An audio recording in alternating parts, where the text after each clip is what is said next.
Hey guys, and welcome to this review of Resident Evil 5 for the Xbox 360. Now, I personally believe that this game was unnecessarily bashed by Resident Evil fans, simply because it was not as good as Resident Evil 4. Even though I would agree that this game is not as good as Resident Evil 4, I would definitely say that it's worth buying, even because it still has an upgrade to the graphics, and it's still a good game, and it has a few good additions.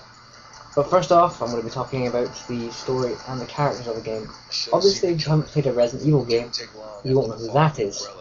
And that is Chris Redfield from the BSA. And the BSA are basically just a worldwide company who basically look out for infections and diseases and viruses and send out agents to different continents of the world and try and find out what's causing these viruses.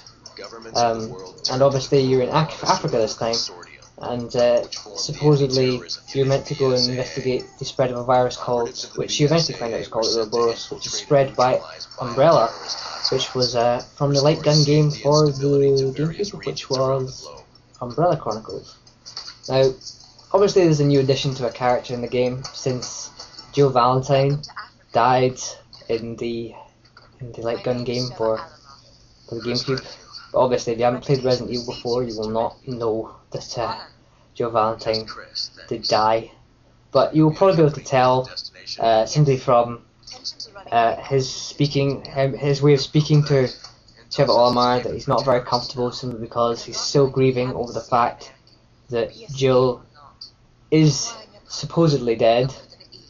Sorry if that spoils anything for you, but basically Sheva Olimar is just your new partner, and it allows you to do all the new combat that was in the fourth game as well, I think, where you get to basically do a whole lot of combo stuff with two people, and it's all about two people. And even though I will have to say, I have my complaints about the AI in this game, and I don't mean the enemy AI, I mean Sheva's AI, or Chris's AI, depending on which one you want to go. Even though I do have some complaints, you don't have to get touchy. It is much better. I will say, it's much better playing this with somebody else than going with the AI for this game. Simply because you could be standing there forever, and you will not be able to do anything about it if you're being strangulated or whatever. But anyway, onto gameplay, which I'm going to first be covering combat. Combat in this game is relatively nice, even though it's rather sluggish and it feels a bit like Gears of War at times. I still feel the game is fairly fast-paced, even though the running system and all that is. You feel like you're running fairly slow. But I think this kind of does 3D shooting games from third person a lot better than a lot of other games. I mean, I like this view. I mean, it's a lot different to Gears of War or Halo, or even if Halo's not 3D, third person one. The game obviously has a lot of other additions as well, like uppercutting people, for example, which is really fun, especially when you get to punch either these big guys or these small guys. It makes it feel certainly a lot more satisfying. But the next thing I'm going to talk about is the inventory system, which is definitely a downgrade from Resident Evil 4. Since in Resident Evil 4, you were a lot more limited in that you couldn't carry as many weapons, you couldn't carry as much ammo, and in this game you can carry 9 guns basically. And if you go through and collect all these things, you can get unlimited ammo for them. So basically, you're running about with 9 guns that have got unlimited ammo. Whoop-de-doo, how hard is this? The next thing I'm going to be talking about is quick time events. Now, this is a major problem with this game. I mean, I hate quick times. I mean, Jesus, how many times do they have to put these in this game? I mean, I think there's 5 in this level, that's including the boss, and that's just bloody ridiculous.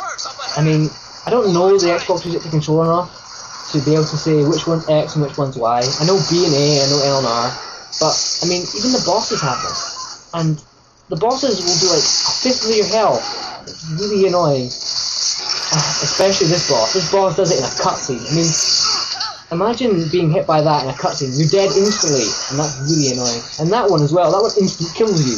You have to start the boss all over again. And that gets annoying from time to time. The next thing I'm going to talk about is level design.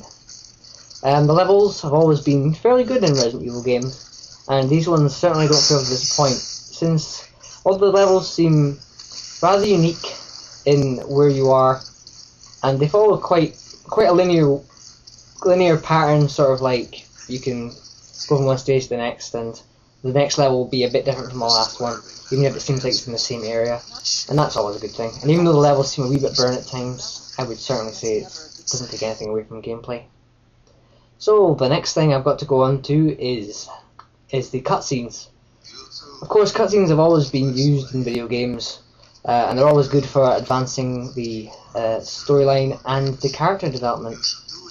And especially the next cutscene, especially makes it apparent how the zombies feel about the man giving you guns simply because he gets his head cut off. The next thing I'm going to talk about is the sound, which the sound is pretty good, I must say. It's pretty well orchestrated, and it's got a lot of tension in it, and that's what a game like this needs. A lot of tension, simply just because you're walking around a lot, and sometimes you may not come up against a lot of enemies, and you just think to yourself, what the hell? Eventually you find a zombie and you scare at your skin. The boss music's also fairly decent. The next thing we'll be talking about is replay value. This game has a absolute ton of replay value. I mean, just look at all the friggin' extras you get. I mean, Jesus Christ. You certainly couldn't get bored of getting all those. You also have all the sort of spinny things with the control pad and stuff like that. And obviously the Chris Redfield punch, which is always funny to see. Like I said before, the combat is relatively good, with there being very, very, very few problems. I mean, there are some wee glitches, like being able to punch people where the axe guy is about to come and slice you and you don't take any damage.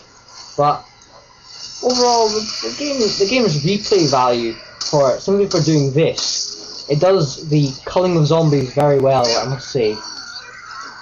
The next thing I'm going to talk about is the multiplayer. The first mode I'm going to talk about is Mercenaries. Now, Mercenaries is basically just kill as many zombies as you can within the time limit, or kill them all until they're all dead. And you basically just go through a whole ton of killing zombies time after time after time, and you get points for killing them, and you also get points for killing ones like one after the other in a combo. Obviously this game also has Xbox Live downloads and Xbox Live Play. Even though I don't have it, I think you get co-op mode for live, which is pretty good. So what can I say as an inclusion to this game? Well, Resident Evil 5 is a very good game.